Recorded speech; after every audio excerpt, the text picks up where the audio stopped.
Hello, today I will show you how to get YouTube on any iOS 12 device. Well, at least to use it safely. So, as you already know, it should appear like this, since you can't download it. Okay, let's start.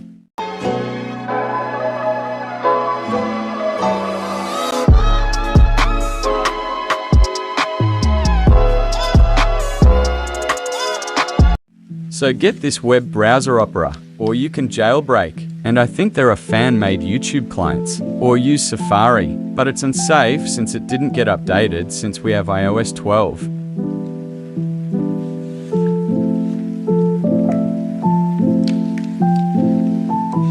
So when it's downloaded, pick the settings you want, then go to m.youtube.com, or click the YouTube icon if you're on the home screen of Opera. That's it. Hope you get a way to watch YouTube. Good luck. Also, I'm sorry if this method doesn't work anymore.